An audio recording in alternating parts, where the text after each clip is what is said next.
toda su naturaleza que Dios ha puesto. Hoy yo quiero compartir una pregunta. Dios es un Dios preguntón. Sí, Dios pregunta mucho. Subraye todas las preguntas que hace el Señor. Y después vemos a Jesús, pregunta y pregunta. No es que Él no supiera, sino que Él quiere que nosotros sepamos qué somos, quiénes somos. Ese es el título de lo que vamos a compartir hoy. Yo lo que estoy viendo que el reino de Dios es ver al Señor obrar en nosotros. Porque muchos dicen, porque el reino de Dios se hace fuerza y solamente los valientes lo arrebatan, el reino. Y mucha gente lo ve en un estilo político, ¿no? El pueblo de Israel está pensando en un reino político, un líder con mucho carisma, que puede realmente pues manejar las situaciones y hasta cosas sobrenaturales. Pero el reino de Dios comienza en nosotros. Y Jesús lo dijo cuando los discípulos le preguntaron, Señor, ¿cuándo se va a manifestar el reino? Porque esto se habló desde un principio. Ellos siempre estaban esperando un reino, como cuando vino David y reinó y puso mucha paz alrededor. Dice que llegó el momento en que no había guerra, acabó con los filisteos, acabó con todo lo que era el sistema que estaba alrededor de él, y todos podían vivir en paz.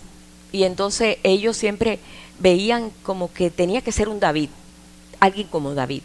Por eso a Jesús le decían el hijo de David, porque ellos estaban esperando un rey con ese potencial y ese carisma como David lo tuvo. Después sabemos que cuando reinó Salomón, dice, había paz en todas partes. No, Salomón no tuvo, tú no vas a ver guerra con Salomón.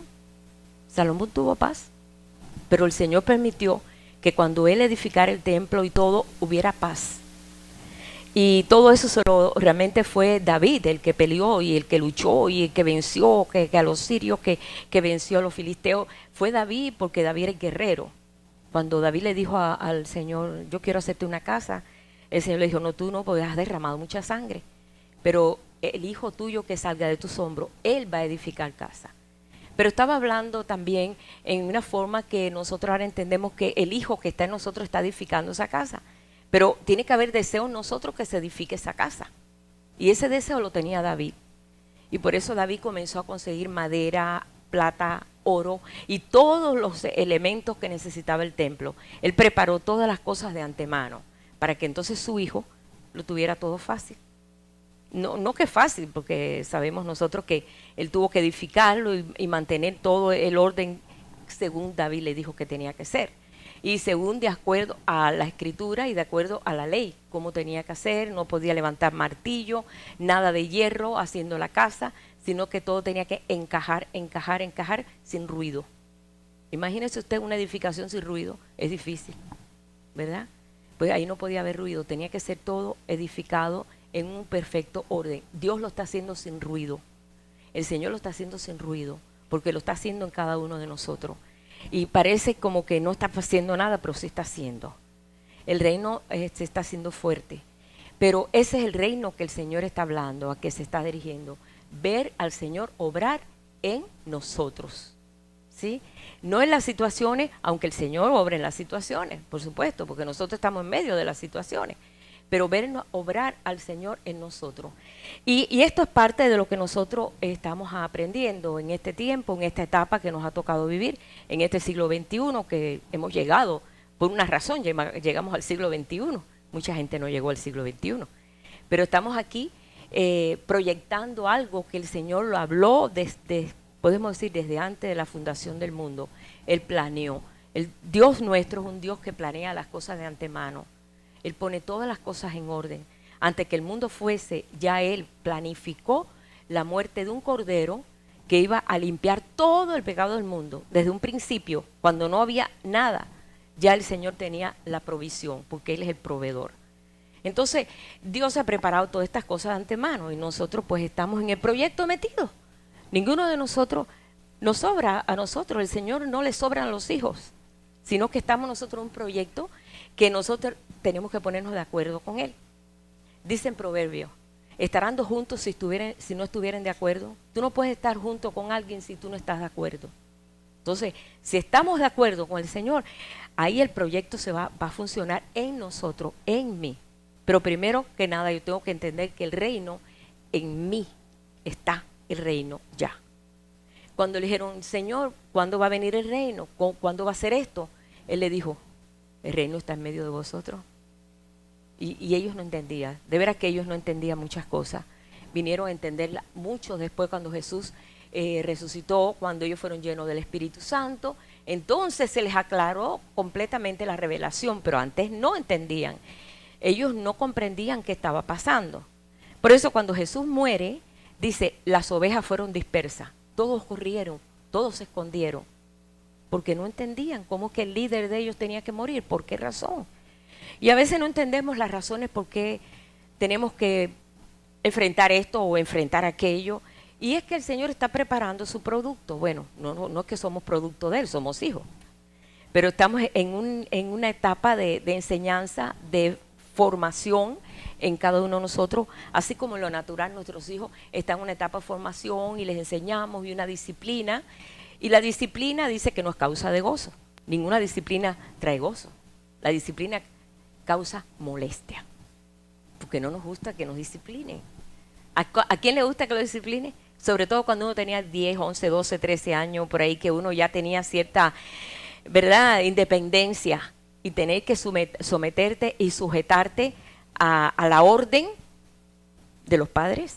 Y si eran estrictos, más todavía, pero era para un bien, pero no lo entendíamos. ¿Verdad que no lo entendíamos? ¿Y por qué a fulanita sí la dejan y a mí no me dejan? ¿Y por qué a fulanito sí y a mí no me dejan? Porque no entendíamos por qué razón teníamos que pasar por una disciplina.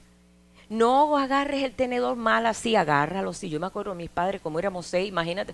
No, así no, así no se agarra. No pongas el codo en la mesa, mantente. Y era una pesadez, era hasta una pesadez. Pero mira, eso nos ayudó mucho. Ahora nos damos cuenta, caramba, ahora me doy cuenta qué mortificación la de los padres para que uno se mantuviera, ¿verdad? Pero todo esto vino para ser bendición para nosotros, como es bendición para nosotros el trato que tiene el Señor, aunque no lo entendamos todo completamente. Y yo lo veo, por ejemplo, nosotros somos el aliento de Dios, porque somos aliento de Dios. Él sopló en el primer hombre, ¿verdad? Y ese soplo sigue en nosotros. Así que somos su aliento. Somos los postreros. No solamente eso, sino que le llenamos el corazón de Dios. Y no te dé pena decirlo, porque Él dice que te tengo esculpida en mis manos. Lo primero que tú ves por la mañana es tus manos, cuando te lavas la cara, ¿no? Lo primero que tú miras es tus manos. Y dice, te tengo esculpida en mis manos. Eres la niña de mis ojos. Oye, tantos piropos que nos da el Señor. Es para que nosotros pues digamos, caramba, qué amor tan grande nos tiene el Señor. Si te vas al libro de Cantares, vas a ver cuántas cosas hermosas el Señor nos dice. Que tú dices, se derramó tu corazón por nosotros, Señor. Tu amor se derramó, que diste todo lo que tenías, que era tu sangre, la sangre más preciosa.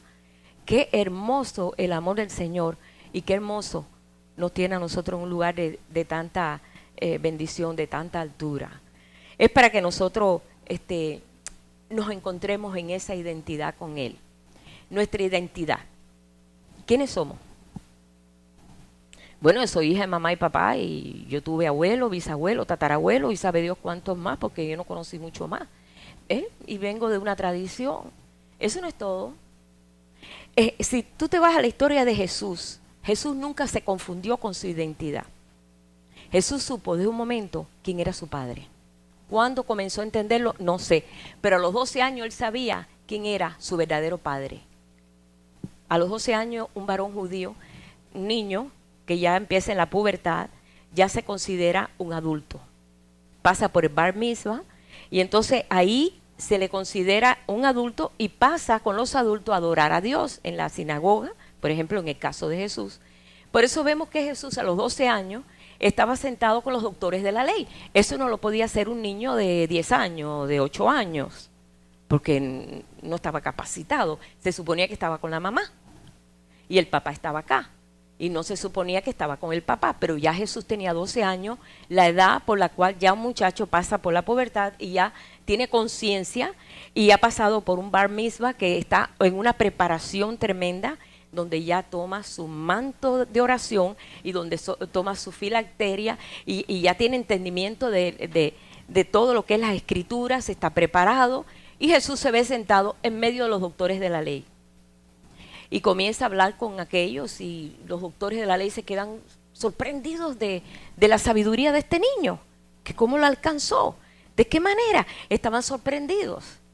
Y Jesús estaba extasiado, 3 días no estaba perdido. Se le perdió de vista a María y a José, pero Jesús no estaba perdido. Jesús sabía dónde estaba en el templo y estaba hablando allí con aquellos hombres, que se supone que los doctores de la ley eran los que más sabían.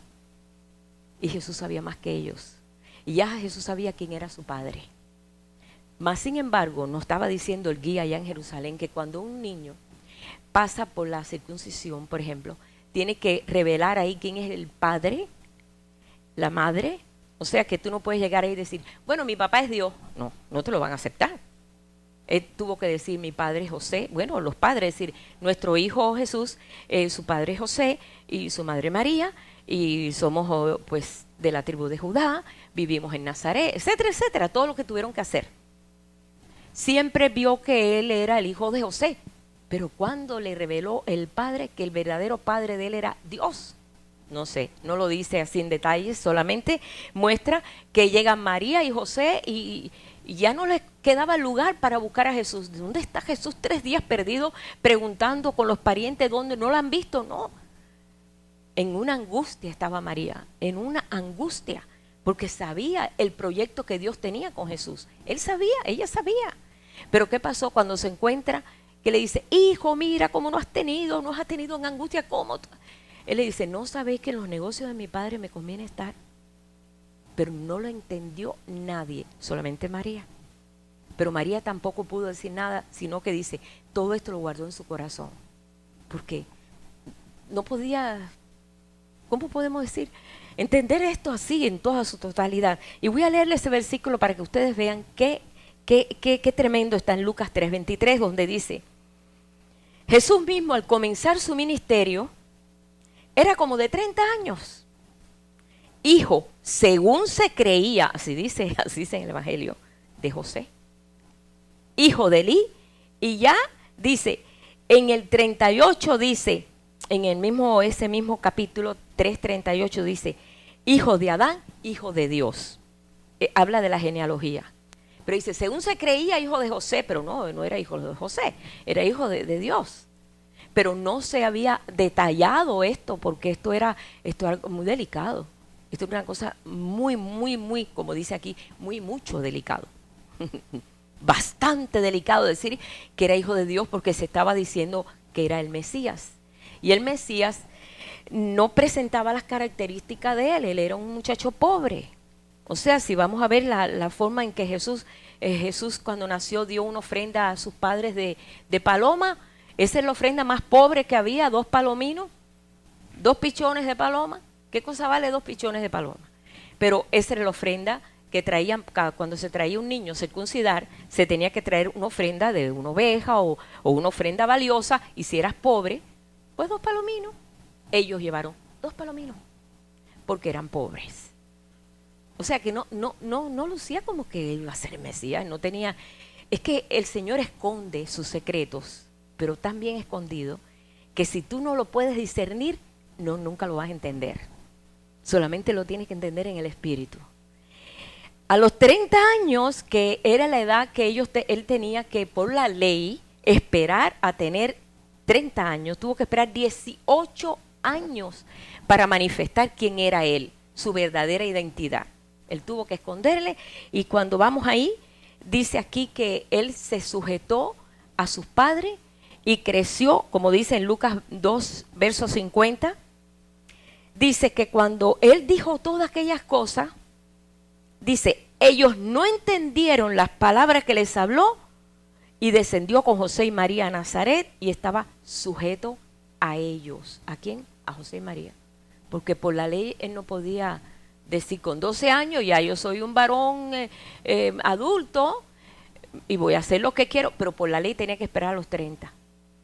Tenía que cumplir la ley. Él vino a cumplir la ley, y a traer una ley superior, pero tenía que cumplir la ley que estaba establecida desde el tiempo de Moisés. Entonces tuvo que aguantar, y ahí, como decía el hermano Calleiro, dice, la verdad la tuvo que poner aquí y esperar que la verdad, que pasaran los años y cumplir 18 años más esperando ese momento. Dice, y estaba sujeto a ellos y su madre guardaba todas estas cosas en su corazón. Ella solamente decía, sí, es que tiene todas las características de un hijo de Dios, pero no lo puedo decir. No se lo puedo decir ni a la vecina de al lado, ni la de al lado, ni del frente. Porque ¿quién va a entender eso? No. Entonces lo guardaba en su corazón. Dice, y Jesús crecía en estatura, en sabiduría, en gracia, para con Dios, pero también para con los hombres. O sea que él tuvo un desarrollo perfecto en todo aspecto. Era obediente, era sometido, sujeto, tenía una sabiduría para saber dar su contestación. Tantas cosas que realmente se destacó en su carácter porque él estaba seguro de su identidad. Él no tenía la herencia. Sí tenía la herencia de la madre porque tenía carne, hueso, alma. Tenía todas las características que tenemos nosotros, pero era hijo de Dios. O sea, era 100% Dios, 100% hombre. Pero él no se aferró a la manera de Dios. Porque él no tenía que imitar a Dios porque él era Dios. Él no tenía que, él era Dios. Él no tenía que decir, yo voy a portarme como Dios porque yo, no, él era Dios. Él tenía que portarse como un hombre nuevo, como la nueva creación, la creación que Dios hizo, que se echó a perder. Vemos en la historia como Adán, Dios lo hizo con todas las de la ley, lo mejor que encontró, una sabiduría. Dios no hizo un cavernícola. No, Dios no hizo un hombre de las cavernas. Dios hizo un hombre con sabiduría que le dio nombres a toda la naturaleza, a todos los animales, y un hombre con una sabiduría tremenda, pero se desvió del propósito de Dios. Y entonces el Señor tenía que traer el propósito firme del cual Él no falló. Falló el hombre, pero no falló Dios. Entonces ese es el hombre que vino a proyectar el Mesías, el nuevo hombre, para decir, sí se puede, sí se puede. Porque muchos dicen, no, pero ¿cómo tú puedes ser tan exacto al Señor? No, no puede eso, no, somos carne, somos humanos. ¿Y quién te dice así a ti que si somos humanos tenemos que errar? ¿Por qué? Si el Espíritu de Dios nos capacita. Y si erramos, sabemos cómo nosotros levantarnos de eso, ¿verdad? Porque tenemos la provisión, que es la sangre de Cristo, que nos ha limpiado de todos los pecados. O sea que tenemos, la provisión está ahí. Entonces Jesús tuvo que pasar por toda ese proceso de esos 18 años, sabiendo que era su Padre, en una comunicación con el Padre, pero sin poder decirlo a nadie. Simplemente desarrollando su vida adentro, pero con una naturaleza diferente a la que él tenía, porque él es Dios. Solamente hay un Dios. Y él vino, tomó carne y bajó. Y vino a ser, dice, como nosotros. Esto no cabe en una cabeza normal. Si tú tratas de razonar en lo normal, se te explota la cabeza. Eso se tiene que analizar en el espíritu, entender en el espíritu. Solamente Dios puede hacer eso. Él se puede minimizar y puede ser lo máximo, pero también puede hacerse lo más pequeño. Porque Él es soberano, simplemente soberano. Él lo puede hacer. No nos hizo a nosotros.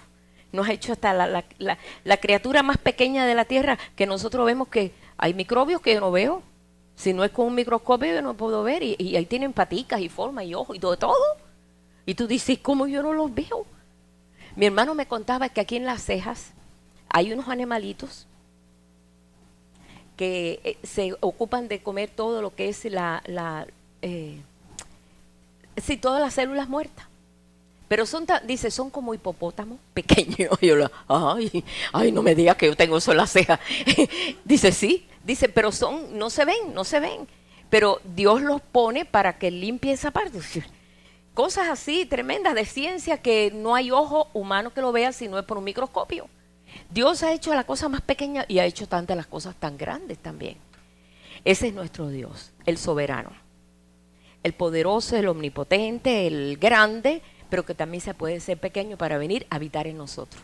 Porque mira que hay que ser pequeño para habitar en nosotros. y hay que negarse tanto para poder habitar en nosotros, porque donde quiera que vamos, lo llevamos. Y a veces no a lugares buenos, ¿verdad? Y a veces decimos cosas que el Señor no quiere decir. ¿Cuántas cosas? Pero cuando descubrimos esa identidad nosotros con el Señor, las cosas empiezan a cambiar. Y Jesús comenzó a desarrollar todo esto. Comenzó a los 30 años revelando inmediatamente todo lo del Padre. El Padre era un secreto, era un misterio. Dios era un misterio. Nadie podía ver a Dios. Dice que el que viera a Dios se moría. Y eso lo dijo Moisés, ay, me voy a morir. Eso lo dijo también el padre de Sansón, Manoah. Dijo, ay, nos vamos a morir porque vimos a Dios, solamente porque vieron el fuego y vio a aquel ángel que le dijo, mira que va a tener un hijo. Y vamos a morirnos porque vimos a Dios. Porque ese era el pensamiento de todo. Si tú ves a Dios, te mueres. Sí, te mueres a lo viejo en ti. Sí te mueres.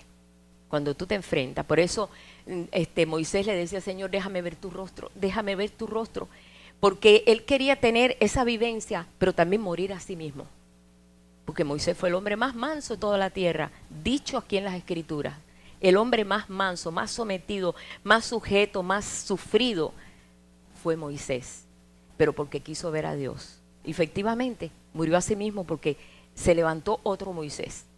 Era otro hombre cuando pudo ver las espaldas, no vio el rostro, pero vio las espaldas del Señor.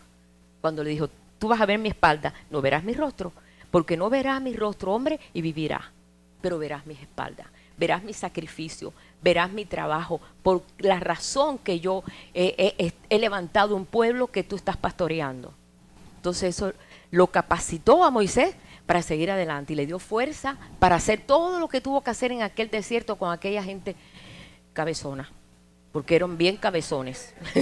No, porque no era fácil, la verdad que lidiar con 2 millones de gente y todos torpes, desconocimiento de la ley, mañas y costumbres egipcias, qué sé yo, cuántas cosas tuvo que lidiar él, pero con el apoyo del Señor él pudo hacerlo. Y el espíritu de mansedumbre, porque a veces nosotros no somos mansos a veces con el Señor. La verdad, yo me cuento en eso también, a veces pateamos. Y dice, no, Señor, así de esa forma yo no quiero esto, yo lo quiero de esta otra forma. Señor, permite que sea de esta forma y nosotros le damos sugerencia al Señor. Qué rico dar sugerencias, ¿verdad? Y a Dios más todavía. Diciéndole, escoge, Señor. Cuando el Señor es que nos dice a nosotros, escoge tú. Pero estamos aprendiendo a caminar en esta dimensión, con esta nueva identidad. El Señor nos ha enseñado cuál es su identidad. Cuando Jesús comenzó a mostrar al Padre, a nadie se le había dado permiso, ni a los profetas, ni a los reyes, de hablar del Padre, así con esa confianza que hablaba Jesús.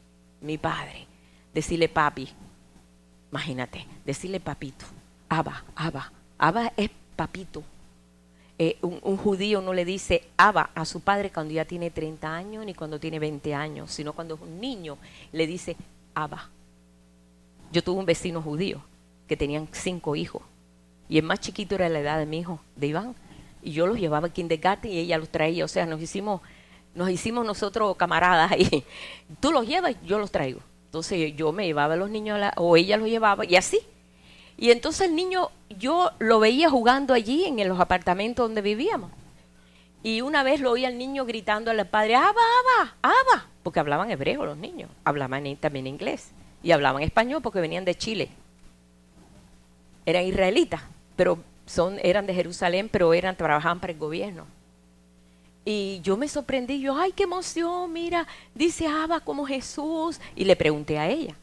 Y le dije a ella, ¿por qué te dice Abba? Así dicen los varones tuyos, pues tenía 5 varones. Al papá dice, no, solamente cuando son pequeños. Ya cuando crece le dicen papá. Porque eso Abba es para, tú sabes, es así como papito, papito. Y un muchacho de 20 años no va a decir papito, papito. Y yo dije, ¿y Jesús le dijo Abba al Padre con 33 años? En la cruz, Abba, Padre. Señor, el trato que tú tenías con tu padre era de niño chiquito. Ahí me cayó el 20 y yo dije, qué cosa más tremenda. me aprendí a través del ejemplo ese que vi. Ella dice, tú nunca vas a ver un judío grande decirle a su papá, Abba, porque tú sabes, vaya, tú sabes, no se presta, no se presta por su edad. No como uno que le dice, yo le digo a mi mamá y mi papá era papi y mami, siempre fueron papi y mami. ¿Por qué? Porque, bueno, es otra costumbre.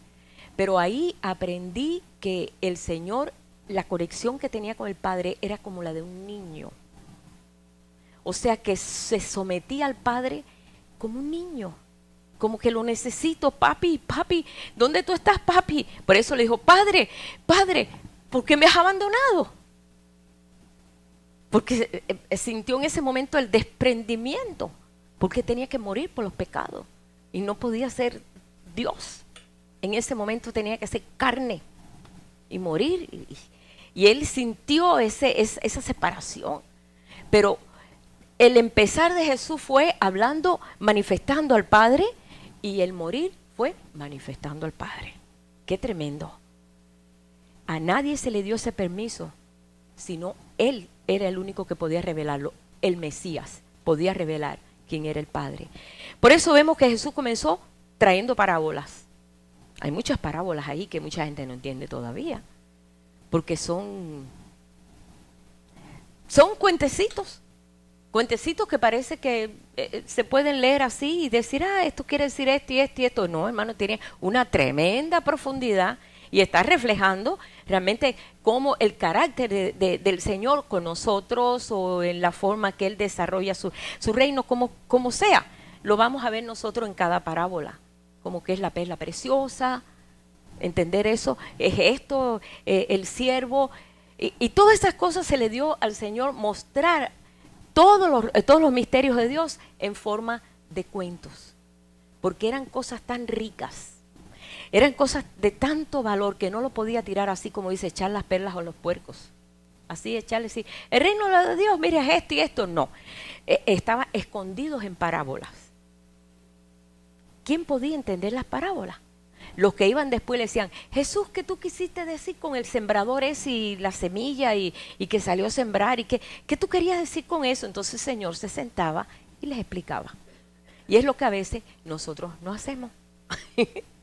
Queremos leer y entender lo que estamos leyendo, pero si tú vas a ver la forma de lo que es la forma que leen los judíos las escrituras, ellos no leen, interpretan a momento, no, ellos tienen cuatro formas de ir leyendo. Yo tengo un panfleto de un judío pues que le explica todo eso. Primero lo leen, mira, dice que Dios es bueno, sí, Dios es bueno. Después lo vuelven a leer y empiezan a sacarle, así hasta la cuarta dimensión, que entonces ya es revelación y profundidad. En la cuarta, entonces es que ellos entienden el misterio de las escrituras. Por eso ellos tenían escribas, ellos tenían gente que se dedicaban. Nosotros vimos allí en Israel un escriba, que hasta Pablo que lo retrató, estaba sentado allá en Masada y estaba con su pluma, era una pluma de esa, escribiendo ahí. Y todo el mundo estaba, porque nunca habíamos visto un escriba, con unas barbas y todo eso, escribiendo ahí. Todo el mundo tomó, porque ellos se dedican a escudriñar las escrituras. Pero no podemos nosotros entender las escrituras si no es por el Espíritu de Dios. Entonces no hay forma. Ellos tratan de escudriñarlo y entran en tipología. Ellos tienen tipología también. El sistema religioso no usa la tipología, muy limitada. Te dicen, bueno, esta es la espada, esto es la espada, el león de Judá, pero no entra en muchos detalles de la tipología. Y ahí es donde el Señor quiere que nosotros entremos en los detalles para que podamos no solamente, sino profundizar en todas aquellas cosas que Él quiere que nosotros sepamos. Pero para eso tenemos que tener hambre de como dice el canto que cantamos, ¿verdad? Tengo sed de ti, Señor, así como el siervo brama por las aguas, yo tengo esa sed. Y si no la tienes, dile, Señor, yo quiero tener esa sed de ti. Comienza a buscarle, y cuando tú empieces a tomar agua, déjeme decirle, tú quieres tener sed, empieza a tomar más agua de la cuenta. Usted va a ver que el cuerpo le va a pedir más agua. Y mientras más agua tome, más agua le va a pedir el cuerpo. ¿No saben eso? Es increíble. Ahora, si no tomas mucha agua, el cuerpo no te va a pedir tanta agua. Ya cuando estás deshidratado, entonces, ay, tengo sed. Pero lo que vas a mojar un poquito el ambiente para sobrevivir, pero no para llenarte. Eso es en lo natural. Ahora, en lo espiritual es igual. Mientras más tú te llenes, más quieres. Mientras más tú busques al Señor, más quieres buscar. Es una acción. Mientras no busques, llega un momento que te envuelves con otras cosas y esa es tu vida, esa es tu identidad, esa es tu forma de pensar, esa es tu forma de ver las cosas. Pero cuando tú te envuelves en esto te llena tanto que envuelve todo. Hasta ves una caricatura que uno lo vio, por ejemplo, el león rey, ¿no? ¿Cómo se llama? El león. Y uno dice, ay, eso me parece que es como el Señor. Enseguida tú empiezas a comparar. ¿No les ha pasado eso, hermano? Empiezas a comparar y después ves a el hijo del león que va a ser rey también. Ay, esto es como Jesús hizo, que entonces quedó en lugar que... sin tú querer, te envuelves en ese entendimiento, porque estás empapado en él. Entonces comparas y te envuelves de tal forma. Y Jesús era así, todo lo comparaba con el reino. Y el reino de los cielos es semejante a un hombre que salió y que buscó y que trajo. ¿Estás hablando del Padre? Yo miré aquí y yo dije, qué tremendo que el apóstol Juan, que es el que más habla del Padre, vaya, menciona a Jesús, pero es el que más detalles da sobre el Padre. Más de 100 veces menciona cuando Jesús habla del Padre en el libro del Evangelio según San Juan. En total casi son 200 veces en esos 4 evangelios que se habla del Padre, del Padre, del Padre, del Padre. Entonces el Señor vino aquí a enseñarnos cómo orar. No que los judíos no sabían orar, sí sabían orar, pero es diferente orar con el Padre afuera a orar con el Padre dentro. Y entonces era muy diferente todo, la vida cambió, la vida del nuevo hombre es diferente. La identidad que nosotros tenemos en el Señor es muy diferente a lo que nosotros que quizás creíamos o fuimos enseñados. A nosotros nos enseñaron que Dios estaba afuera, que estaba más allá del sol. O bueno, pues en un lugar, en un trono por allá, donde para llegar allá hay que morirse. O no sé, así, a mí me lo enseñaron así. Después ya me lo enseñaron que estaba conmigo. Ahora después me lo enseñaron que estaba en mí. Entonces ya la cosa ya tomó otra perspectiva. Espérate que Dios esté en mí. Y eso fue lo que vino Jesús a enseñar. No solamente vino a hablarles del Padre, sino a enseñarles a orar. Bueno, Señor, ¿cómo tenemos que orar ahora? Bueno, a ver, enséñanos, porque tú nos estás mostrando todo diferente, nos estás moviendo el tapete. ¿Cómo se debe orar? El Señor le dijo, así oraréis. Padre nuestro que estás en los cielos. Así no oraban los judíos. No, hermano, eso es una falta de respeto decir a Dios Padre. No. Búscate en el Antiguo Testamento donde los profetas tratan a Dios de Padre. No, qué respeto a Dios. No, ni siquiera le mencionaban así la palabra esa Dios. Decía Hashem, Adonai, no, el poderoso, el soberano. Inclusive los judíos mesiánicos no ponen la palabra Dios completo, ponen di, una rayita y una S. Dice, porque no se puede poner, porque puedes tomar el nombre de Dios en vano. Y después botas el papelito y dice, eso está tomando el nombre de Dios en vano. Eso es ley. ¿Cuántas veces tomamos el nombre de Dios en vano? Menospreciando al Dios que está en nosotros. Pero ellos lo están viendo todo en lo normal, en lo natural. Pero Jesús habla así y viene a mostrar al Padre con toda su plenitud y decir, el Padre es bueno. El Padre es perdonador cuando da la parábola del hijo pródigo. Cuando da la parábola del hijo pródigo está hablando de la actitud del Padre, siempre perdonando. Que tiene 2 hijos, un hijo está sometido, el otro hijo rebelde. Y el otro hijo le dice, dame la herencia, yo quiero gastarla en vida y déjame vivir mi vida, como hacen muchos muchachos, ¿verdad? Yo quiero, esta es mi vida, ¿qué es tu vida? La vida tuya es de Dios. Porque en cualquier momento Dios te va a decir, óyeme, vengo a pedir tu alma. Eso también es otra parábola.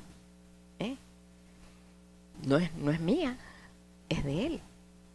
Y si respiro y si vivo es porque Él vivo, y porque me da la vida, más nada.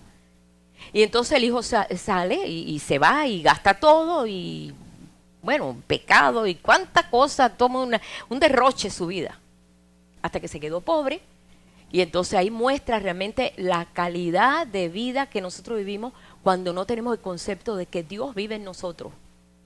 Gastó todo lo que tenía y se empobreció. Y llegó un momento que se comía hasta las algarrobas, lo que comían los puercos, que ni siquiera ni los judíos pueden ver el puerco ni en pintura. Él tenía que comer lo que los puercos comían. Y dijo, no, yo voy con el Padre, aunque mi Padre me diga que bueno, me regañe, me diga, lo que sea, pero yo prefiero ir allí y vivir ahí con los siervos de mi Padre. Y voy a vivir ahí, no importa, pero por lo menos voy a comer. Y cuando regresa, lo que muestra el Señor es la actitud del Padre. Dice, el Padre ve al Hijo a lo lejos y corre. Es la única vez que vemos nosotros al Señor corriendo. Corre para encontrar al Hijo y lo abraza, dice, mostrando el Señor cómo es el carácter de Dios, es un padre. Es el único que ha mostrado a Dios como un papá. Y por esa razón vino Jesús para eso, para mostrarlo. Pero a nosotros nos asignó el mismo reino. Y nosotros estamos hablando del Padre en la misma condición. El trato del Padre. Quizás tú te quedas huérfano o eres huérfano de padre, pero tú nunca vas a ser huérfano, porque Él dijo, nunca los dejaré huérfanos. Nunca les dejaré huérfanos, porque siempre estaré con vosotros siempre. ¿Sí? O sea que tenemos esa conciencia. Y dice que entonces el Padre corrió, abrazó al Hijo, y el Hijo, ay Padre, perdóname, he pecado contra el cielo, contra ti, yo, mira, no merezco ni siquiera, por favor, déjame estar ahí con los siervos, yo trabajo, yo voy a ser un esclavo más. Y él dijo, no, mi hijo, no.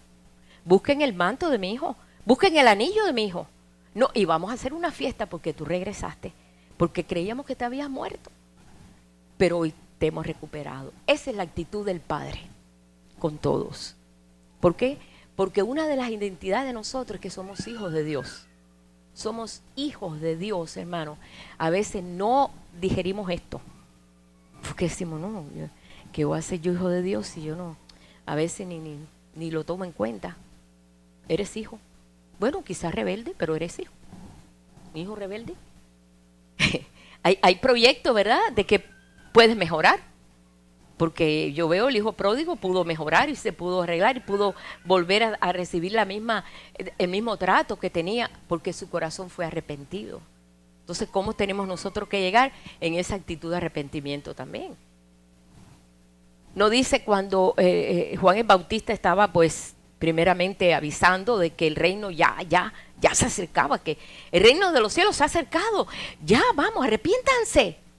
No fue a través de un arrepentimiento, fue a través de un arrepentimiento. Arrepiéntanse. Si tú hiciste esto, pues cambia tu forma de vivir. No, venga, bautícese, cambia su vida.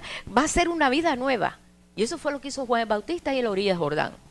Ese fue el único ministerio que tuvo Juan el Bautista. Y fue más que profeta, el Señor le dijo, más que profeta, porque habló del Mesías y lo presentó. Y cuando se aparece Jesús dice, he aquí el Cordero de Dios que quita el pecado del mundo. A Él oíd, Él es el verdadero Cordero de Dios. Lo introdujo y lo presentó. Nosotros ahora lo estamos presentando, pero nosotros mismos. Quizás tú dirías, pero eso está más difícil. Pero el Espíritu Santo, ¿qué? ¿Está sentado esperando que tú lo hagas o qué? El Espíritu Santo es el ayo de nosotros, es la nana de nosotros, podemos decir. Es el maestro, es el que está ahí para prepararte, para enseñarte, para guiarte, para que tú estés capacitado. El Espíritu de Dios te capacita. Si nosotros vamos aquí a las Escrituras, mostrando todas las cosas que Jesús, pues, hay muchas cosas que Jesús también mostró. Y vamos a ver nosotros que los discípulos, como no entendían, llegó al punto que muchos lo guardaban en su corazón porque no entendían a Jesús. Una vez dijeron, estando en el bote allí, que estaba un oleaje tremendo allí en el mar de Galilea, y bueno, se hundía el bote, se hundía. Y Jesús, pues le dijeron, pues Jesús, mira que se hunde el bote, y mira, sálvanos. Empezaron ellos a gritar. Oye, eran pescadores, por favor, los pescadores no tienen miedo. Yo no sé qué clase de tormenta era, pero debe haber sido algo horrible. Cuando Él calma los vientos y calma el mar, todos dijeron, ahí están todos, ahí está también Juanito, Ay, Juan. No, porque muchos dicen, no, pero Juan sí que era perfecto. Bueno, dudaba, pues tenía sus dudas también. La duda es parte de la naturaleza esta de aquí abajo. ¿Cuántas veces dudamos? No será, pero el Señor lo hará. Ay, no, pero no lo merezco. No, pero yo no sé. Y entramos nosotros en... Y dijeron, ¿quién es este? Que el mar y los vientos le obedecen. ¿Quién es este? Ya no sabía ni qué era él. El miedo les quitó hasta conocer que el Señor, ¿quién es este? Habían visto montones, un chorro de milagros. Y ahora pregunta, ¿quién es este? Que los vientos y el mar le obedecen. Óyeme, chicos, dice, mira, ¿quién es este? El Mesías. Si lo has visto abrir ojos de ciego, gente que no caminaba a caminar, gente leprosa sanada. Y ahora tú preguntas, ¿y quién será este? Este es el Mesías. Es muy difícil. Algo que tanto se ha hablado, nosotros ahora experimentarlo en persona. Por eso hay mucha gente que dice, ay, ¿tú crees que estemos en los últimos días? Sí, estamos en los últimos días. Pero mucha gente ha dicho que los últimos días va a ser horrible, que lo otro. Entonces se han enfocado en eso, pero no se han enfocado en lo bueno, en lo tremendo que va a ocurrir en este último tiempo, donde la maldad llega a su más alto nivel, a una medida alta, y tú dices, bueno, estoy mirando la maldad, pero no estoy mirando lo que Dios está haciendo en su pueblo, lo que Dios está haciendo en cada uno de nosotros. Y esto nos va a animar a nosotros. Entonces, ¿qué pasa? El pueblo de Dios se desanima porque dice, ay, va a venir tiempos malos y la persecución y nos van a decapitar. Ay, Dios mío. Una vez vimos una película, esas películas que han hecho por ahí que la verdad que ni se las recomiendo, hace años, donde hay una guillotina en el patio de la iglesia y ahí están cortándole la cabeza a todo el mundo, todos los que creen en Cristo. Porque dice, y vi los decapitados por causa de la palabra. Y mira cómo han interpretado eso que dice en Apocalipsis. Y vi los decapitados por causa de la palabra y el testimonio de Cristo. Y entonces ellos, pues en la película dijeron, decapitado, una guillotina. Una guillotina ahí en el patio. Yo no podía creer lo que yo estaba mirando. Cuando yo vi esa película, digo, ¿será posible que haya tanta ignorancia en el pueblo de Dios? Y esta película la vi hace años y la consideré una basura. Los decapitados son los que se dejan poseer por el Señor, cuya cabeza es Cristo. No es en lo natural. Sí, yo sé que están decapitando gente allá en el Medio Oriente, gente que son cristianos, pero no de esa forma como nosotros nos habíamos pensado. Son aquellos que verdaderamente entienden y conocen, como dijo el apóstol Pablo, vosotros tenéis la mente de Cristo. Piensan. Su nombre, como dice, y vi a aquellos con el nombre del Cordero, del Señor en su frente, porque tienen la mente de Cristo. Pero no es precisamente que han sido decapitados y le han puesto otra cabeza, por favor. Eso es película de ciencia ficción, o película de terror. Entonces, los discípulos estaban en esta trayectoria, y entonces fue cuando veían a Jesús haciendo un milagro y decían, sí, es el Cristo. Pero después venía otra cosa y decía, ¿y quién es este? No puede ser. Pero es que el Cristo no puede nacer, no puede ser de Nazaret el Cristo. En Nazaret nunca hubo nada, no salió un profeta de Nazaret. Nunca se dijo que en Nazaret iba a salir un profeta, porque en Nazaret era un pueblo duro de corazón. No hubo nunca nada de esto. En Mateo 13, 54 al 58, la gente de Nazaret dudaban de Jesús. Y Jesús hizo algunos milagros, muy pocos en Nazaret, a pesar de que se crió en Nazaret. Él no era de Nazaret, él era de Belén, porque él era de la tribu de Judá. Recuerden ustedes que cuando él nace, él está en Nazaret, sus padres. Fue a hacer un censo, se hizo un censo en ese tiempo y tuvieron que ir a su tierra de origen y se fueron a Belén, porque eran descendientes de David. Tuvieron que irse a Belén y allí se le presenta el parto a María y nace Jesús allí, en Belén. María sabía, y José quién era Jesús, y ahí lo tiene. Pero entonces ellos se quedan allí y viene la matanza de los niños.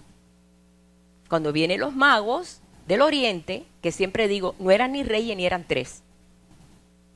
Muchos le dicen, los tres reyes magos, no aparece en ninguna parte de ninguna Biblia, ni en ninguna versión, que eran tres. Era una comitiva, porque traían tesoros al rey. ¿Usted cree que van a caminar más de 500, casi 1000 kilómetros desde allá, desde donde ellos estaban, por allá por Babilonia, y venir ahí a Belén con tantos tesoros sin ser asaltados? No, eran una comitiva, según dicen los historiadores. Pero claro, es más bonito 3 reyitos magos así en el camello con una cajita así. No, ellos trajeron tesoros. Y entonces pues ellos se quedaron en Belén, porque ellos dijeron, bueno, sí, Belén es donde iba a ser el Mesías, vamos a tener que quedarnos aquí. Cuando llegan los magos, ellos estaban viviendo en una casa. Dice, y la estrella se puso sobre la casa donde estaba el niño. Ya no era un pesebre. El pesebre fue algo temporal. Eso fue temporal. Y entonces allí, pues, fue cuando los magos trajeron todo eso y regresan. Entonces el rey Herodes dice, ¿y qué van a hacer? No, venimos a adorar al rey de los judíos que han nacido, taca, taca, taca. Y entonces dijeron, pues avísame. Y nosotros, yo quiero también ir a adorarle, Herodes. Pero lo que quería era matarlo. Y al no poder hacerlo, entonces mandó a matar a todos los niños de 2 años hacia abajo. Así que habían pasado por un tiempo, no estaba recién nacido Jesús, ni estaba en el pesebre cuando llegaron los magos. Ya estaba en una casa. ¿Y qué pasó? Se tuvieron que ir a Egipto. Tuvieron que irse a un lugar gentil. Y Jesús criarse en un ambiente de gentiles. Con los tesoros que habían dado, pues cómo iban a vivir ahí si eran pobres, ellos eran muy pobres. Con los tesoros que aquellos magos le trajeron, se fueron a Egipto. Estuvieron allí hasta que murió el rey ese. Un rey que estaba reinando. Entonces se tuvieron que volver a ir a Nazaret, porque allá no había peligro. Y se fueron a Nazaret. Y con eso Dios permitió de que se complicara la cosa para que fuera completamente ignorado y pudiera crecer Jesús allí en Nazaret, donde nunca salió nada bueno, y pudiera crecer el Hijo de Dios allí, en sabiduría, delante de los hombres, delante de Dios, y despistar al sistema religioso. Por esa razón en Nazaret decían, pero ¿cómo va a decir que este es el Mesías si está aquí en medio de nosotros y sus hermanas viven aquí con nosotros y sus hermanos son fulano, mengano y ciclano? ¿Cómo va a ser este Mesías? Ellos no creyeron en Nazaret. Vamos a leerlo. Mateo 13, 54, 58 dice, ¿y de dónde tiene esta sabiduría? ¿De dónde? ¿De dónde? Y estos milagros. ¿No es este el hijo del carpintero? ¿No se llama su madre María, sus hermanos Jacobo, José, Simón y Judas? ¿No están todas sus hermanas con nosotros? ¿De dónde pues tiene todas esas cosas? Y se escandalizaban de él. ¿Cómo puede hacer esto? Y no hizo Jesús allí muchos milagros a causa de la incredulidad de ellos. En Nazaret no pudo hacer muchos milagros Jesús, porque nadie creía. Nadie venía a decirle, si yo soy ciego, sáname. No, porque no le creían. Entonces Jesús hizo muy pocos milagros en Nazaret. Entonces era desconocido. Y los discípulos sabían, porque los discípulos eran de esa área de Galilea. Nazaret está cerca del mar de Galilea. Toda esa zona cerca del mar de Galilea. Ellos no entendían. Pero Dios es tan tremendo porque el Señor despista para que nosotros creamos, porque el testimonio que dio Jesús fue tan fuerte, el testimonio, cuando resucitó a Lázaro, un hombre 4 días podrido ya, y lo levantó. Eso fue notorio, aunque Betania, donde era Lázaro, está pegadito a Jerusalén. Pero Jesús andaba caminando, yo no sé, la verdad que tuvo que ser bien fuerte para poder caminar todo lo que caminaba, porque Betania está pegado a Jerusalén y Nazaret está como 50, vamos a poner 40, 50 millas más allá.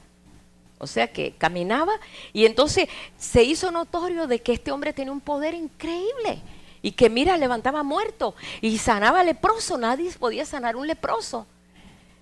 Pero ¿cómo si sus hermanas y sus hermanos están con nosotros? Ay, no puede ser el Mesías. El Mesías no iba a tener hermanos y hermanas. Mira cuántos hermanos tiene ahora el Mesías. Dice que él es nuestro hermano mayor. Dice aquí que es nuestro hermano mayor, que su padre es nuestro padre. Esto pues no se puede entender. Ahora bien, cuando nosotros vemos todo lo que Jesús hizo y cómo él abrió la puerta del misterio, porque Dios encerraba todo en misterios. Dice, pero estos misterios lo ha revelado a los hijos.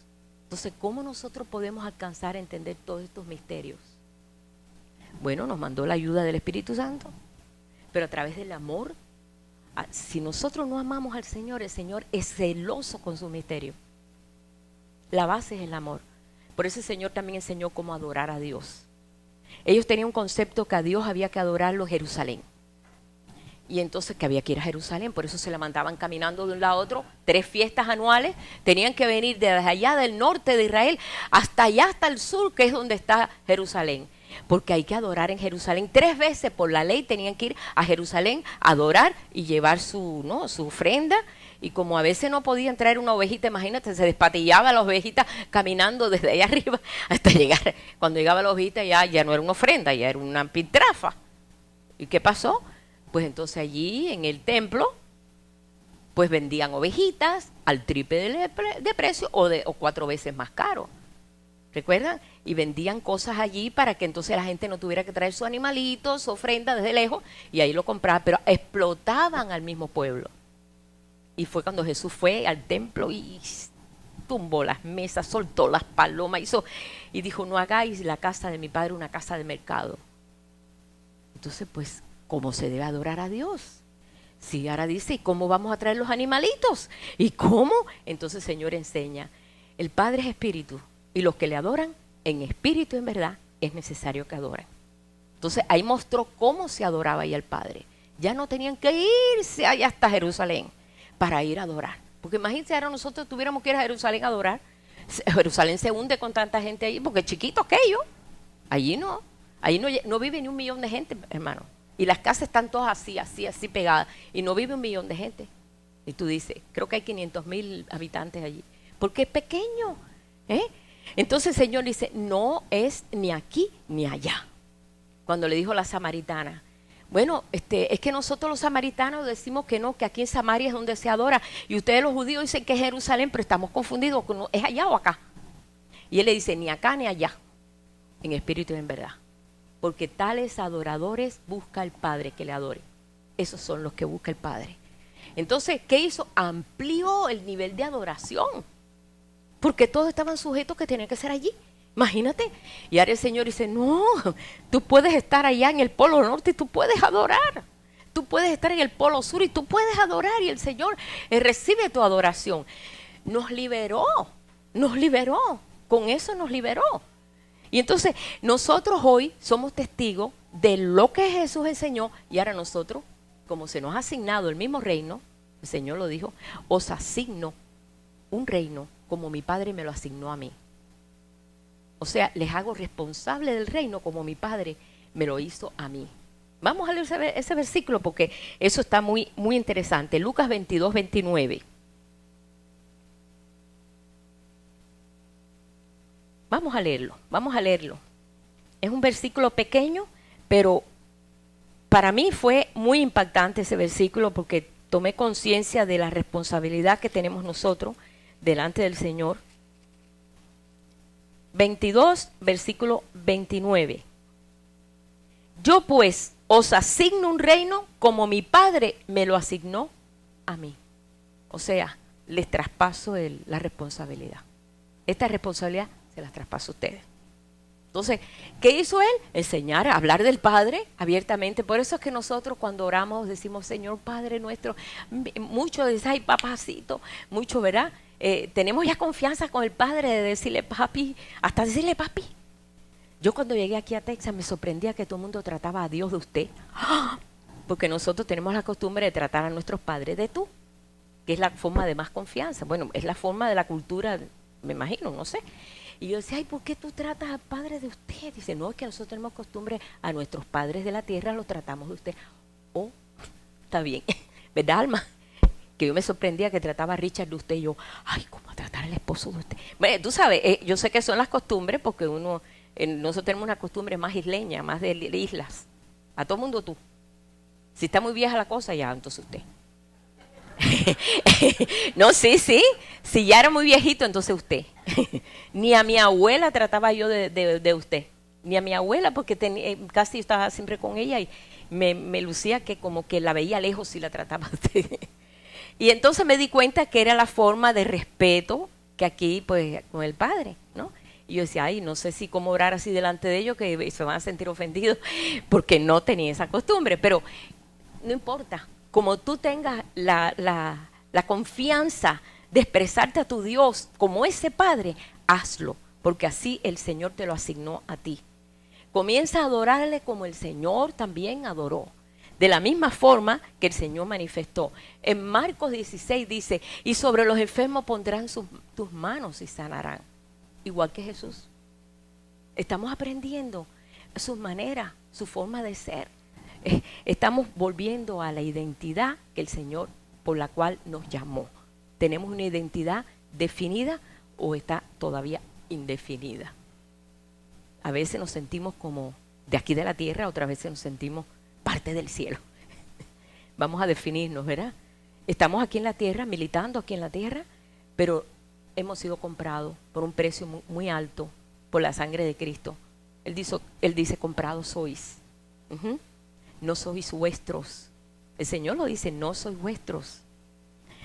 Nuestra vida está sometida, está sujeta a Él, pero una libertad tremenda, con una libertad tremenda, porque el Señor es tolerante, es un Padre tolerante, es un Padre que nos ama y que sabe que no nos puede tener amarrado así, sino nos tiene que soltar para ir desarrollando con esta libertad y saber elegir. ¿Ve? Es un Padre que nos tiene confianza y nosotros estamos desarrollando en esa confianza. Él nos ha asignado un reino tremendo en el cual pues estamos viendo nosotros el ejemplo de ellos y los fallos de ellos, y nosotros estamos aprendiendo a través de los fallos de los demás también, ¿no? Y aprendiendo a caminar directamente. Así que, así mismo como el Señor nos lo asignó, nosotros estamos haciéndolo. Vamos a un versículo también aquí que quiero leerlo. Voy a seguir un poquito ese versículo hacia abajo que dice en ese mismo 30. Yo pues os asigno un reino como mi Padre me lo asignó, para que comáis y bebáis a mi mesa, en mi reino. Muchos han hecho un cuadro que se ve una mesa que se pierde comida, entonces allí en el cielo, por allá por una de las nubes, está todo el mundo sentado comiendo. Hermano, no vamos a ser tan infantiles. Ya estamos comiendo. Ya es hora que comamos de su mesa. No lo dice en Apocalipsis, si yo estoy a la puerta y llamo, si alguno abre, escucho, abre, yo entraré a él, cenaré con él y él conmigo. No está hablando de algo futuro, sino algo que es un presente continuo. Es un presente hoy, un presente mañana, un presente pasado. Él está cenando con nosotros, nosotros comemos, estamos comiendo. Cuando recibimos una palabra que nos levanta, que nos fortalece, que lo necesitamos porque nuestro espíritu está sediento. Nosotros nos hemos actado, nos hemos llenado, nuestro cuerpo hemos comido una buena comida, nuestra alma está contenta porque estamos contentos, todo va bien, pero nuestro espíritu está raquítico a veces. Y el espíritu está clamando, Abba, necesito al Padre. Entonces alimentamos el espíritu, entonces nos sentimos plenos. Entonces estamos en este proyecto. Yo soy responsable de eso. Así como soy responsable de por la mañana levantarme, si tengo que alimentarme bien el desayuno, porque si desayuno bien, entonces voy a tener un buen día. Y mucha gente ni desayuna y se pasa todo el día picando por aquí, picando por allá, picando por allá, y no se llena, porque no se ha llenado al principio. Entonces, vamos a entender todas estas cosas que tenemos que ser nutridos. Toda persona que Dios ha hecho aquí en la tierra tiene un vacío en su espíritu que tiene que ser lleno por las semillas de vida. Y ese vacío lo va a llenar con todo lo que pueda tener en su mano, pero no va a ser lleno. Entonces hoy nosotros sabemos cómo poder ser lleno. Y el Señor nos dio la patente, cómo acercarnos al Padre en una adoración como Padre, no como un Dios severo, sino como un Padre amoroso, un Padre perdonador, un Padre que nos tolera muchas cosas, pero Él disciplina.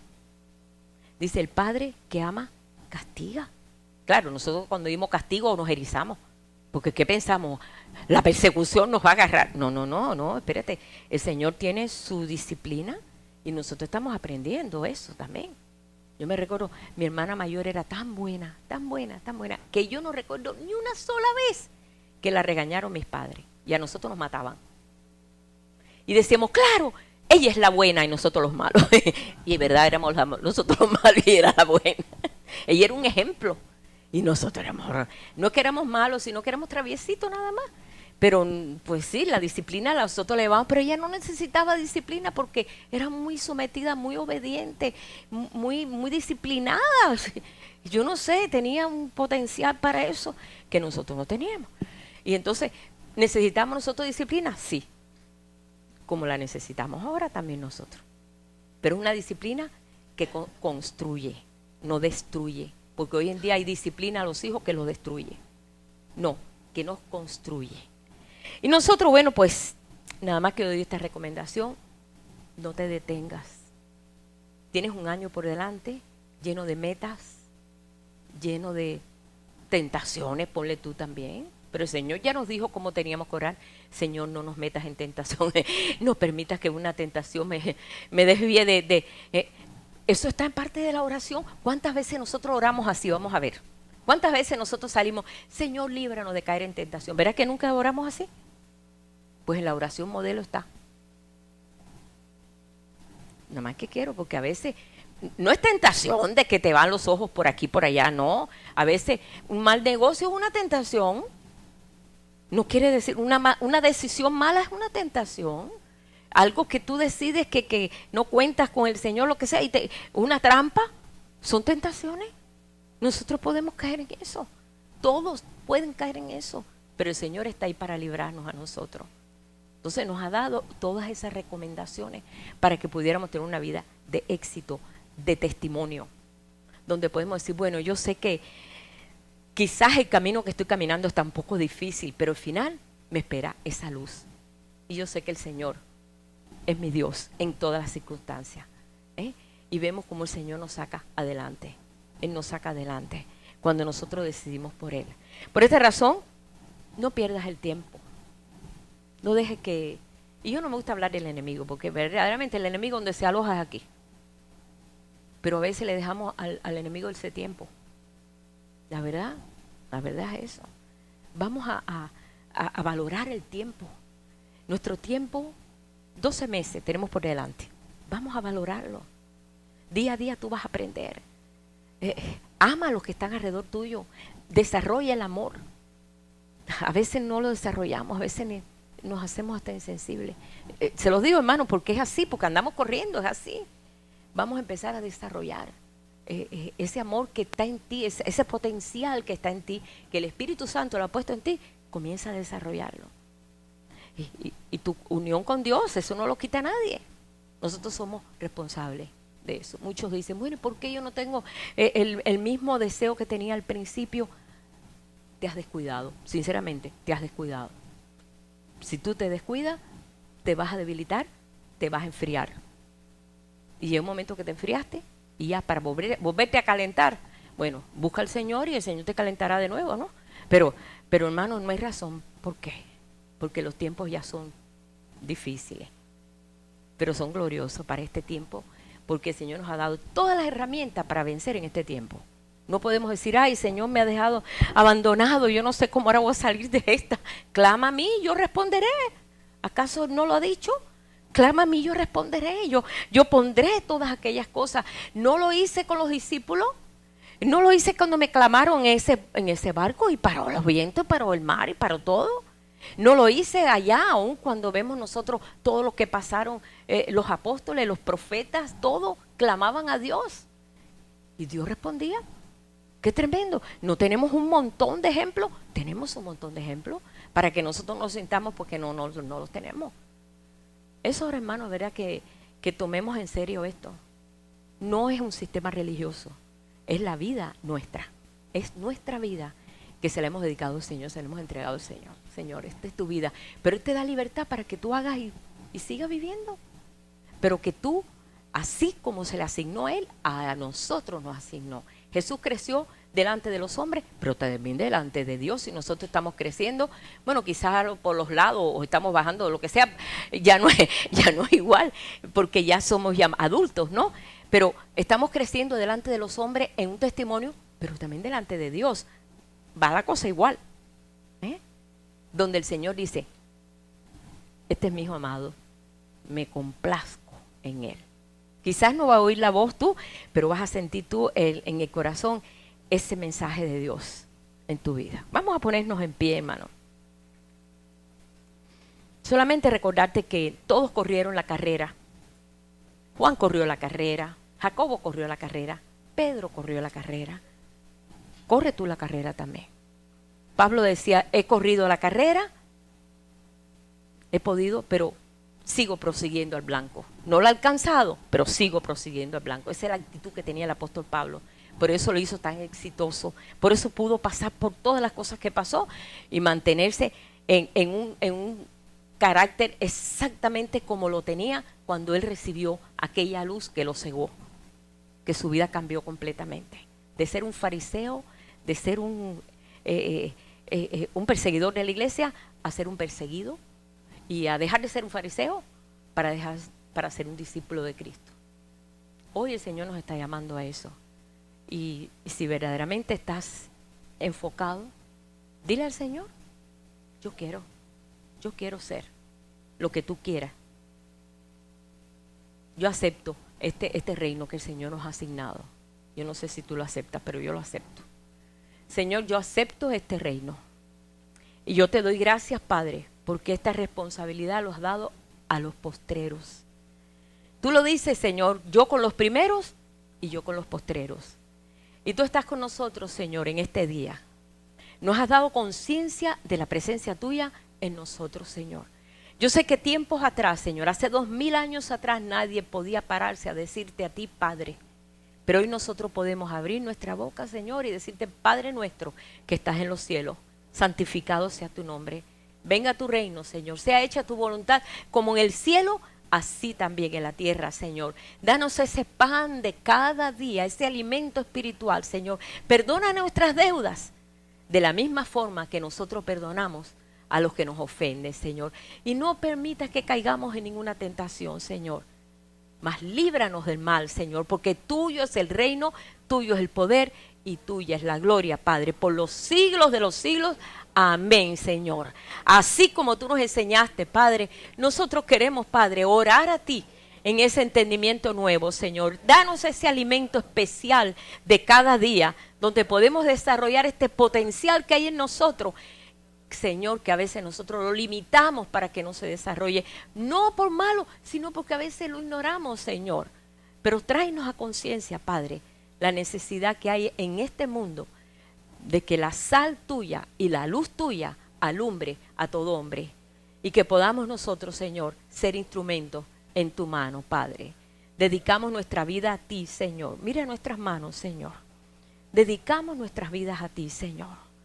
Y te damos gracias, Padre, en este día, Padre, por esta bendición de haber alcanzado este tiempo postrero, este tiempo precioso, que solamente, Señor, los que hemos llegado al final, hemos podido, Señor, alcanzar, Padre.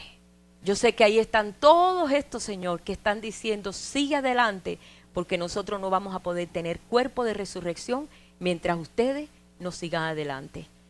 Y quieren manifestar su cuerpo aquí, Señor. Ser parte de esa obra tremenda, Señor. Ayúdanos, Padre. Levanta a tu pueblo en este día, Señor. Poniendo esta palabra, Señor. Donde quiera que se reúna tu pueblo.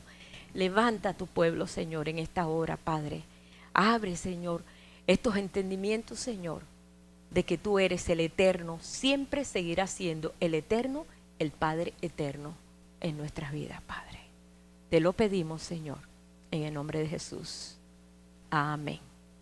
Gracias, Señor. Gloria a tu nombre, Padre. Pueden sentarse, hermano.